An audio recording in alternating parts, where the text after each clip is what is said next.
नमस्कार दोस्तों, एजुकेशन 790 से मैं सुरेश।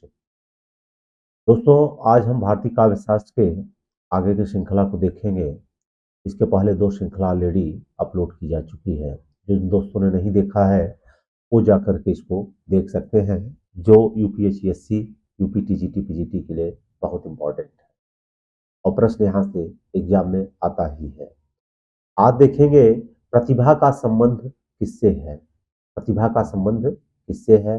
काव्य हेतु, काव्य स्वरूप, काव्य प्रयोजन, काव्य लक्षण। तो हम सभी जानते हैं यह किससे है, काव्य हेतु से है। काव्य हेतु में 3 चीजें बताई गई हैं: प्रतिभा, व्युत्पत्ति और अभ्यास। प्रतिभा, व्युत्पत्ति और अभ्यास कि मतलब हमारे अंदर काव्य करने की शक्ति कैसे आती है। तो इसी को विभिन्न प्रकार के विद्वानों ने या कवियों ने इसको विभिन्न प्रकार की बताए हैं, जिसमें से 3 प्रमुख हैं: प्रतिभा, व्युत्पत्ति और अभ्यास। अब इसकी व्याख्या देख लेते हैं। हेतु शब्द का अर्थ है हेतुर्ना कारणम, अर्थात हेतु कारण को कहते हैं।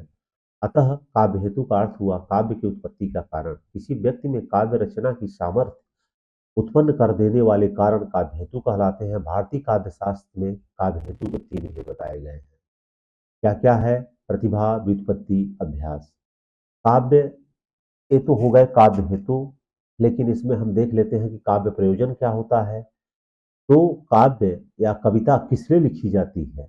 कविता किस लिए लिखी जाती है, या कोई भी लेखक या कवि इसको क्यों लिखता है, इसके पीछे उसका क्या प्रयोजन होता है, उसको काव्य प्रयोजन कहा जाता है। तो काव्य प्रयोजन का तात्पर्य है काव्य रचना का उद्देश्य। तो इसमें देखिए, भरत मुनि के अनुसार इसमें 8 प्रकार के माने गए हैं: धर्म, यश, आयुष, हित, बुद्धि वृद्धि, लोक उपदेश, दक्षता, चरम विश्रांति, प्राप्ति। तो आज भी देखिए, हम कोई भी कार्य किस लिए करते हैं, स्पेशली इसमें 2 चीज होता है। पहला, एक प्रसिद्धि मिल जाए, और दूसरा हमें क्या मिल जाए? यश, अर्थ मिल जाए। क्या मिल जाए? अर्थ, मतलब पैसा। 2 चीजों के लिए सारे कार्य किए जाते हैं। 2 चीजों के लिए सारे कार्य किए जाते हैं। तो दोस्तों, ये 2 चीजें हैं कि पहला यश और दूसरा अर्थ, जो आज भी करते हैं। लेकिन भरत मुनि के अनुसार धर्म, यश, आयुष, हित, बुद्धि वृद्धि, लोक उपदेश, दक्षता, चरम विश्रांति के लिए का प्रयोजन किया जाता है। अब काव्य लक्षण क्या होता है? तो संस्कृत में काव्य लक्षण आचार्यों ने मुख्यतः 3 आधारों में किया है, जो निम्न है। पहला है शब्द और अर्थ के आधार पर, दूसरा शब्द के आधार पर, तीसरा रस और ध्वनि के आधार पर। तो इसको दोस्तों जरूर देख लेना, यहाँ से भी प्रश्न खूब बनता है। नेक्स्ट हम देखते हैं कि कथा वस्तु। कथा वस्तु को प्रधान फल की प्राप्ति की ओर अग्रसर कराने वाले चमत्कार पूर्ण अंश को अर्थ प्रकृति कहा जाता है। इन 5 अर्थ प्रकृतियों का सही अनुक्रम क्या है? ये नाटक में विशेष ध्यान दिया जाता है इसका। तो इसका राइट आंसर हो जाएगा बीज, बिंदु, पताका, प्रकृति और कार्य। बीज, बिंदु, पताका और प्रकृति, कार्य। इसके सही अनुक्रम को इसी प्रकार से याद रखिएगा। इसको जैसे कि बीज, बिंदु, पताका, प्रकृति और कार्य। कथा वस्तु को प्रधान फल की प्राप्ति के 5 अर्थ प्रकृतियों का सही अनुक्रम क्या है? बीज, बिंदु, पताका, प्रकृति और कार्य। अगला देखिए, निम्नलिखित रचनाकारों को उनकी रचनाओं के साथ सुमेलित कीजिए।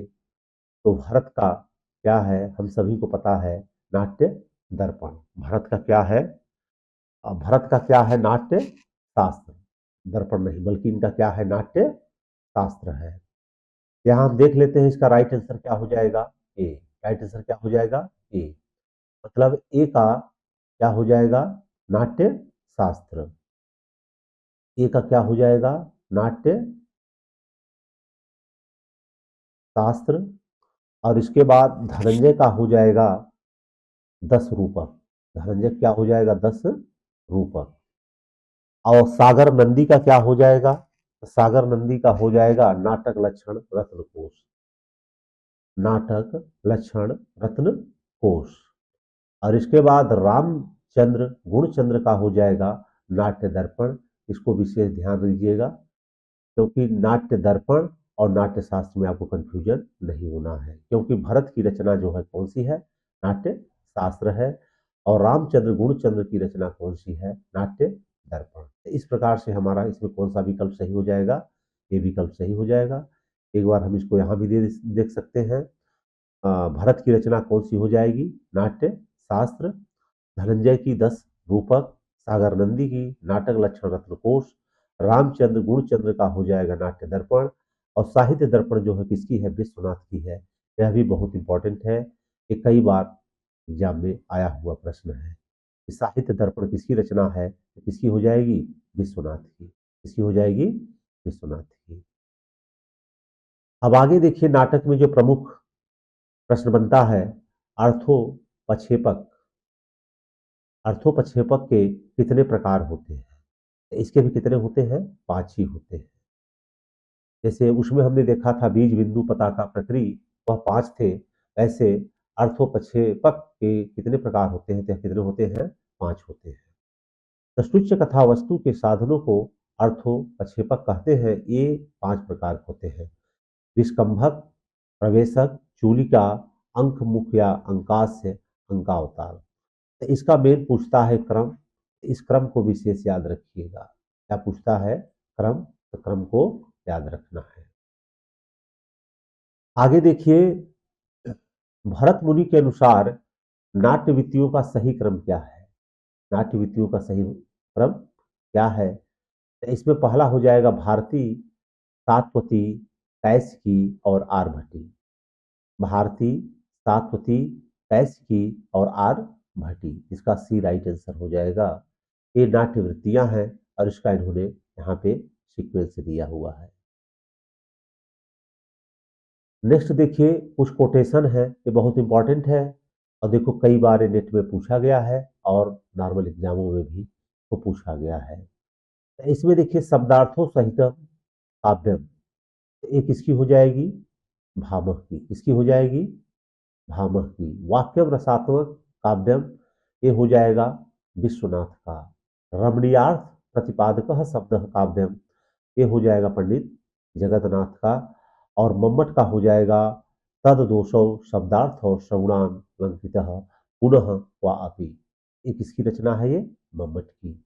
मम्मट और यहाँ त स्टार्ट है, मत, इससे इसको समझ लेना। इस प्रकार इसका राइट आंसर क्या हो जाएगा? ये हो जाएगा। ये बहुत इंपॉर्टेंट है, इन उक्तियों को जरूर याद रखना। यहाँ इसकी व्याख्या दी हुई है। शब्दार्थों सहितम काव्यम भामह का, वाक्यम रसात्मक काव्यम विश्वनाथ का, रमणीयार्थ प्रतिपादक शब्द काव्यम पंडित जगन्नाथ का, तद दोषौ शब्दार्थो श्रवणान लंकृति पुनः अपि एवं मठ का, और शब्दार्थों सहित वक्र कवि व्यापार शालिनी। यह किसकी रचना है? यह किसका कोटेशन है? कुंतक का है। आगे देखिए, लिखन बैठ जाकी सभी, लिखन बैठी जाकी सभी, गति गहि गरब गरूर, भय न केते जगत के चतुर चितेरे को। भय न केते जगत के चतुर चितेरे को। इस दोहे में सभी का शब्द, सभी शब्द का अर्थ क्या है? इसका राइट आंसर है चित्र, नायिका के समान। मतलब यहाँ पे कवि एक चित्र बनाया है और हूबहू ऐसा ही है जैसे वह नायिका, जैसे वह नायिका है। इसमें आदर्श चित्र, काल्पनिक चित्र और मनोनुकूल चित्र नहीं होंगे, बल्कि यह चित्र किसके समान है? नायिका के समान है। अब इसको देख लेते हैं, इसकी व्याख्या। लिखन बैठ जाकी सभी, गहि गरब गरूर, भय न केते जगत के चतुर चितेरी क्रूर। इस दोहे में सभी शब्द का अर्थ चित्र नायिका के समान है, अर्थात जो चित्रकार चित्र बना रहा है वह चित्र अपूर्व सुंदरी नायिका के समान होना चाहिए। चित्र ऐसा होना चाहिए कि जिसके पीछे संसार के चतुर, चितेरे तथा क्रूर सभी प्रकार के व्यक्तियों को मोहित करे, सभी प्रकार व्यक्तियों को मोहित करे। मतलब यहाँ पे चतुर भी, प्रेमी भी और निर्दयी भी, उसे पीछे पीछे सभी शब्द अरबी का सभी है। कई बार यह भी पूछ सकता है कि सभी शब्द किस भाषा का है? यह हो जाएगा अरबी का। सभी है जिसका अर्थ है यथार्थ चित्र, अर्थात ऐसा चित्र जो नायिका जैसा ही हूबहू हो। इसको विशेष ध्यान रखिएगा। यहाँ सभी शब्द का अर्थ क्या हो जाएगा? चित्र। और चित्र जो है कैसा है, नायिका के समान है। अब इसमें देखिए अगला उक्ति है, काव्य शोभायाः कर्तारो धर्मः गुणाः। काव्य शोभायाः कर्तारो धर्मः गुणाः। यह किस आचार्य की उक्ति है? यह किसकी है? वामन की। किसकी है? वामन की। विशेष इसको याद रखिएगा। बाकी कुछ और साहित्यकारों के हैं इसमें, जैसे वामन का काव्य शोभायाः कर्तारो धर्मः गुण, विश्वनाथ का है सुख दुख एक समान क्या है? रस है। सुख दुख दोनों क्या है? रस है। तद दोषौ शब्दार्थो षौणालंकृति ही पुनः वापी, यह किसकी है? बम्मट की, पहले देख चुके हैं। और आनंद वर्धन का क्या है? सहृदय हृदयादिश शब्दार्थ में तेवेव लक्षणम, ये किसका है? आनंद वर्धन का है। इसमें ज्यादातर ये सुख दुख और काव्य शोभाया ये दोनों पूछा जाता है, इसको विशेष याद रखिएगा। निम्नलिखित में से किस आचार्य ने अलंकार को काव्य की आत्मा मानकर रस का महत्व गौण कर दिया है? ये भी विशेष ध्यान देना है कि किस आचार्य ने अलंकार को काव्य की आत्मा माना और रस के महत्व को कम किया है? यह हो जाएंगे भामह। यह कौन हो जाएंगे? भामह। क्योंकि इन्होंने अलंकार को काव्य की आत्मा माना है। इन्होंने इन्होंने काव्य को, तो निम्नलिखित में से किस आचार्य ने अलंकार को काव्य की आत्मा मानकर रस का महत्व ग्रहण किया है? यह कौन हो जाएंगे? भामह। कौन हो जाएंगे? भामह। अब देखिए इसमें आचार्य भामह ने अलंकार को काव्य की आत्मा मानकर रस का महत्व गौण कर दिया। भामह ने काव्य के मुख्य अंगों में गुण अलंकार आदि का विशद वर्णन किया था। आचार्य भरत और दंडी ने 10 तथा वामन 20 काव्य गुणों की गणना की। कई बार यहाँ से पूछता है, याद रखिएगा भरत ने 10 दिया था और वामन ने 20, वामन ने 20 दिया था, 20 काव्य गुणों को बताया था। वामन ने कितने काव्य गुणों को बताया था? 20 से। तो इसमें हम देख रहे थे कि आचार्य ने अलंकार को काव्य की आत्मा मानकर रस का महत्व गौण कर दिया था। तो कौन थे ये भामह थे। कौन थे ये? भामह थे। अब देखिए आचार्य भामह ने अलंकार को काव्य की आत्मा मानकर रस का महत्व गौण कर दिया। भामह ने काव्य के मुख्य अंगों गुण अलंकार आदि का विशद वर्णन किया था। आचार्य भरत और दंडी ने, भरत ने 10 माना था, वामन ने 20 काव्य गुणों की गणना की है। परंतु सर्वप्रथम भामह ने यह प्रतिपादित किया था कि काव्य में 3 गुण होते हैं, जो कौन कौन से? माधुर्य, ओज और प्रसाद। और यही आज तक चल रहे हैं। तो याद रखिएगा कि माधुर्य, ओज और प्रसाद ये बहुत इंपॉर्टेंट है। यह किसने बताया था? भामह ने। किसने बताया था? भामह ने। अब अगला देखते हैं। जब वक्रोक्ति वक्ता की कंठ ध्वनि पर आश्रित होती है तब उसे क्या कहा जाता है? तो पहली बात ये ध्यान रखिएगा, वक्रोक्ति समुदाय के जनक कौन हो जाएंगे? आचार्य कुंतक। कौन हो जाएंगे? आचार्य कुंतक, जिन्होंने वक्रोक्ति सिद्धांत को प्रतिपादित किया था। लेकिन अब यहाँ बता रहे हैं कि जब वक्रोक्ति वक्ता की कंठ ध्वनि पर आश्रित होती है तब उसे क्या कहा जाता है? तो उसे कहा जाता है काक वक्रोक्ति। क्या कहा जाता है? काकु वक्रोक्ति। काक वक्रोक्ति क्या है? जब वक्रोक्ति वक्ता की कंठ ध्वनि पर आश्रित होती है तब उसे काक वक्रोक्ति कहते हैं। मैं सुकुमारी नाथ वन जोगू, तुम ही उचित तप मो कह भोगू। अब इसके बाद देखिए सभंग श्लेष अलंकार, जहां शिष्ट पद के खंड करके दो या दो से अधिक अर्थ प्राप्त हो वहां सभंग श्लेष अलंकार होता है। जैसे चिरजीवय जोरी जुरय क्यों न स्नेह गंभीर, हो घटिए विषभानुजा वे हलधर के वीर। ये देखिए श्लेष अलंकार में कई बार पूछ लिया जाता है कि यह किस प्रकार का श्लेष अलंकार है।